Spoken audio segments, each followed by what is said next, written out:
Baik, Assalamualaikum warahmatullahi wabarakatuh. Selamat pagi rekan-rekan sekalian.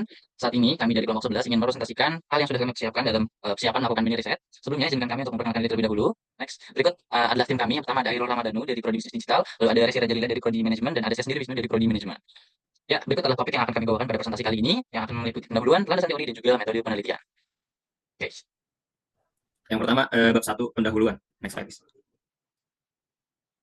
Nah, yang pertama di pendahuluan ini ada latar belakang. Jadi pembelian impulsif itu telah menjadi fenomena yang semakin umum di era digital, terutama dengan kemajuan dalam kemudahan transaksi online dan beragam fasilitas pembiayaan fleksibel seperti fitur pay later, fitur yang sangat memungkinkan penggunanya untuk melakukan pembelian tanpa harus membayar langsung, yang pada akhirnya dapat mendorong keputusan pembelian yang tidak direncanakan sebelumnya. Nah, penelitian ini dilakukan untuk memahami bagaimana elemen seperti diskon, keamanan, dan kecepatan transaksi yang ditawarkan oleh pay later di platform Shopee dapat mempengaruhi perilaku pembelian impulsif, khususnya di kalangan mahasiswa. Nah, mahasiswa yang dipilih sebagai subjek penelitian karena mahasiswa ini sering terlibat dalam transaksi online, memiliki kecenderungan mencari kemudahan dalam hal finansial, dan umumnya responsif terhadap promosi atau diskon.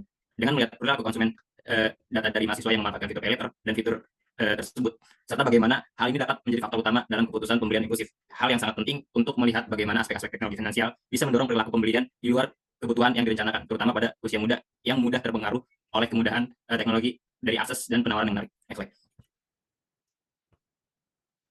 Jadi rumusan masalahnya itu yang pertama, bagaimana pengaruh diskon pada fitur paylater di Shopee terhadap perilaku impulsif buying mahasiswa. Yang kedua, apakah keamanan transaksi mempengaruhi kecenderungan mahasiswa untuk menggunakan paylater dalam pembelian impulsif. Yang ketiga, bagaimana kecepatan proses transaksi melalui paylater mempengaruhi keputusan impulsif buying pada mahasiswa. Yang keempat, apakah ketergantungan mahasiswa pada fitur paylater meningkatkan risiko pembelian yang impulsif. Yang kelima, faktor manakah yang paling berpengaruh terhadap impulsif buying di antara diskon, keamanan, dan kecepatan transaksi pada fitur paylater. Next slide. Tujuan penelitian, jadi penelitian ini bertujuan untuk memahami sejauh mana faktor-faktor seperti diskon, keamanan, dan kecepatan transaksi berperan dalam mendorong pembelian impulsif di kalangan mahasiswa yang menggunakan fitur pay later di Shopee. Nah, penelitian ini melihat seberapa jauh tingkat ketergantungan mahasiswa terhadap fitur pay later dengan tujuan melihat apakah kemudahan yang ditawarkan fitur ini secara signifikan meningkatkan pada frekuensi pembelian secara impulsif. Next slide. Manfaat penelitian. Nah, penelitian ini diharapkan dapat membantu mahasiswa menyadari dampak penggunaan fitur kredit seperti pay later terhadap perilaku belanja mereka. Dengan memahami pengaruh kemudahan berbelanja tanpa pembayaran langsung, mahasiswa diharapkan lebih berhati-hati dalam mengambil keputusan pembelian, terutama ketika tergoda untuk membeli barang yang sebenarnya tidak terlalu dibutuhkan. Nah, kesadaran yang penting adalah hal yang sangat harus diperhatikan agar mahasiswa ini dapat mengelola keuangan mereka dengan baik, memahami resiko yang mungkin muncul dari pembelian impulsif, dan menghindari potensi ketergantungan pada fasilitas kredit untuk memenuhi kebutuhan konsumsi sehari-hari. Selanjutnya akan disampaikan oleh saya. Oke, baik, selanjutnya adalah landasan teori. Di sini terdapat teori terkait perilaku konsumen yang akan sangat berkaitan dengan sistem paylater, khususnya pada e-commerce Shopee. Jadi, di sini juga terdapat teori, yaitu menurut Kotler dan Keller pada tahun 2016 yang ditulis oleh Mamonto di tahun 2021, di mana perilaku konsumen ini merupakan ilmu terkait bagaimana cara individu, kelompok, dan juga organisasi menyeleksi, membeli, menggunakan, dan juga disposisikan barang, jasa, gagasan, dan juga pengalaman untuk memuaskan rasa terkait kebutuhan dan juga keinginan mereka. Jadi memang fitur paylater yang ditawarkan oleh Shopee ini tentunya akan memberikan suatu kemudahan bagi konsumen yang di mana mereka itu bisa menunda pembayaran setelah melakukan pembelian gitu. Jadi mereka itu nggak perlu bayar segera. Nah, dengan kehadiran sistem paylater ini bisa dibilang dapat merubah perilaku konsumen dari awal sistem pembayaran itu ada gitu. Jadi kalau dulu itu barter, nah dengan adanya paylater ini sekarang bisa berutang seperti itu. Jadi berbagai kemudahan yang ditawarkan oleh sistem paylater ini khusus di Shopee memungkinkan konsumen untuk melakukan transaksi bahkan saat mereka belum memiliki dana yang saat itu mencukupi seperti itu. Sehingga hal tersebut nantinya dapat memicu aksi atau pembelian yang impulsif dengan adanya hal tersebut gitu. Jadi karena konsumen itu bisa beli dulu tanpa bayar, mereka itu akan merasa lebih bebas dalam berbelanja atau mungkin bisa disebut lebih aman gitu dari segi finansial, tapi hanya untuk sementara gitu. Karena pada akhirnya nanti mereka itu akan memiliki suatu resiko yang besar bahkan ya karena bisa berpotensi untuk mengeluarkan uang lebih banyak daripada yang seharusnya yang tentunya mampu mereka bayar gitu. Next. Oke, ya ini ada fitur Shopee PayLater yang sudah saya jelaskan tadi. Kita next dulu. Oke, sini ada diskon, keamanan, dan juga kecepatan transaksi. Jadi menurut Cheng pada 2020, diskon ini memiliki daya tarik terhadap sisi emosional individu yang kuat, yang dapat meningkatkan suatu peluang atau kemungkinan konsumen untuk membeli tanpa adanya perencanaan atau pikir panjang gitu ya.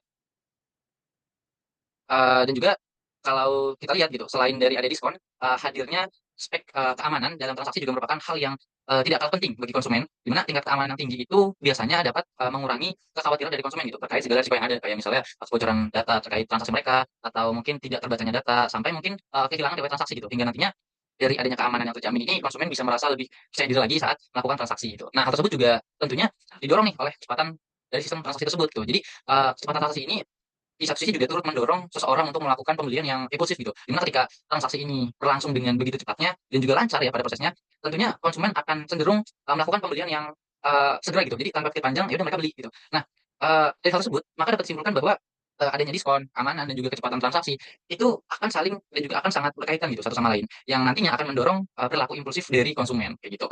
Oke.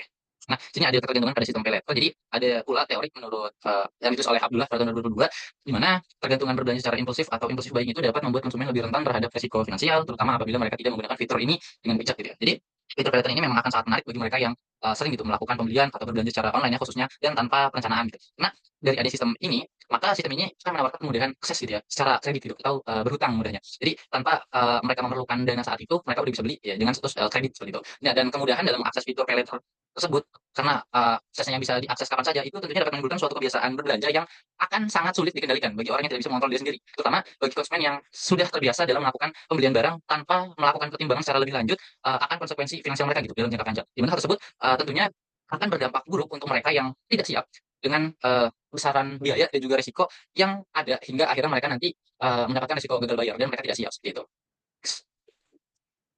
Baik, terima kasih sebelumnya untuk Wisnu dan untuk Danu atas pemaparan bab 1 dan bab 2-nya. Selanjutnya saya akan memaparkan bab 3 yaitu metode penelitian.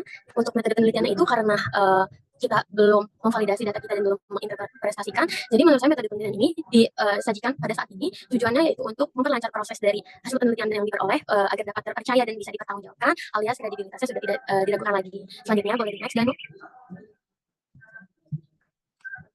Di bagian bab 3 dalam metode penelitian itu terbagi ke 3 subbab. Untuk subbab yang pertama yaitu poin desain penelitian. Nah, penelitian ini menggunakan pendekatan kuantitatif dengan desain deskriptif correlational. Nah, desain ini itu tujuannya apa? Tujuannya yaitu untuk menggambarkan dan menganalisis hubungan antara variabel independen dan juga variabel dependen. Mana sih yang disebut variabel independen? Mungkin teman-teman atau kepada Bu Amin terhormat sudah melihat dari soft file kita. Untuk variabel independennya itu terletak pada diskon, keamanan, dan kecepatan proses transaksi. Sedangkan variabel dependennya yaitu impulsive buying.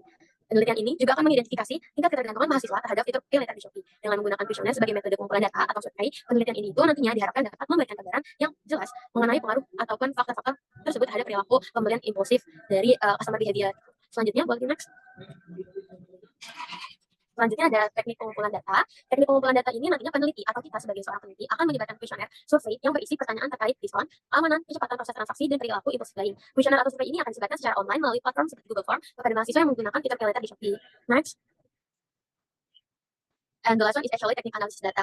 The first is yang pertama itu ada pengumpulan data. Pengumpulan data dilakukan melalui metode survei dengan menyebarkan kuesioner secara online kepada mahasiswa yang menggunakan fitur pay later di Shopee seperti yang sudah saya katakan sebelumnya. Nah, apa sih tujuan dirancangnya kuesioner ini? Kuesioner ini dirancang untuk tidak lain dan tidak bukan untuk mengukur persepsi responden terhadap variabel diskon, keamanan, kecepatan proses transaksi, impulsif buying, dan ketergantungan pada fitur pay later.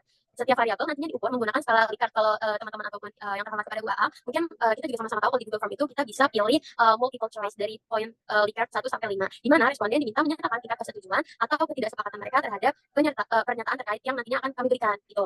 Nah, kuesioner ini ditunjukkan untuk memahami hubungan antara persepsi mahasiswa terhadap fitur pay later dan perilaku impulsif lain. Selanjutnya yang kedua itu ada reduksi data.